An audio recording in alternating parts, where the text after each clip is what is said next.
Shalom Pak Bambang, saya mau izin bertanya, adakah Trinitas dalam Perjanjian Lama? Mohon pencerahannya. Jadi sebetulnya gini ya, Alkitab kita itu kan perjanjian lama dan perjanjian baru ya. Perjanjian lama itu sesungguhnya Alkitab yang sama yang dimiliki oleh orang Yahudi di seluruh dunia. Yang dikenal dengan Tanakh ya. Singkatannya kitab Torah. Torah itu kelima buku Musa itu, kemudian kitab nabi-nabi dan tulisan-tulisan suci yang lain yang diawali dari Mazmur. Dikenal dengan Ketubim. Makanya Yesus mengatakan seperti yang tertulis tentang anak manusia dalam kitab Taurat Musa, dalam kitab nabi-nabi dan dalam Mazmur. Karena Mazmur itu dalam sistematik kuno itu buku pertama dari Ketubim, yaitu tulisan-tulisan lain selain Nebiim dan Torah. Nah, itu Taurat yang sama. Jadi, baru yang kedua, itu perjanjian baru. Jadi yang kita sebut perjanjian lama itu sebetulnya kitab Yahudi. Jadi kalau kita membaca Taurat dalam bahasa Ibrani, itu Tauratnya Yahudi sekaligus Tauratnya Kristen. Jadi ini sekaligus juga bisa untuk menjawab kesalahpahaman bahwa orang Kristen telah memalsukan Taurat. Kalau memalsukan Taurat kan Tauratnya sudah beda dengan Taurat Yahudi kan. Orang Yahudi yang tidak percaya Yesus pun membaca Taurat yang sama. Jadi perbedaannya pada penafsiran, bukan pada teks. Nah begitu kita membaca kitab Taurat, kitab pertama kan namanya Bereshit, Sefer Bereshit, Sefer Wayikra, Sefer Elishemot, Sefer Wayikra, Sefer Bemidbar, dan Sefer Eliharivarim, kitab Kejadian, Keluaran, Imamat, Bilangan, Ulangan. Kita membaca pertama kitab suci kita ini, ya tentu dari kanan ke kiri.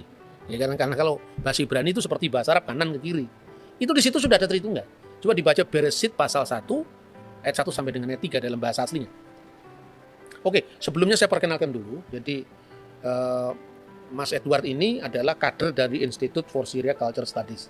Itu lembaga pelayanan yang memang mengkaji tentang kekristenan Timur ya, kekristenan Timur itu supaya kita tidak kehilangan akar sejarah kita.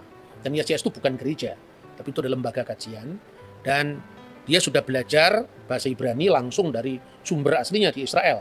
Ya, Israel Institute of Biblical Studies. Nah, kita bisa langsung membaca teks ini dari bahasa aslinya. Silakan.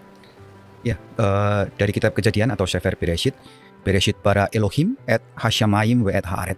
Dari pasal 1 ayat pertama ini kita menemukan existence of God, eksistensi Bapa, disebut sebagai Elohim. Kemudian di ayat kedua, ve Haaret hayeta tohu vavohu, ve Hoshea alfenetehom.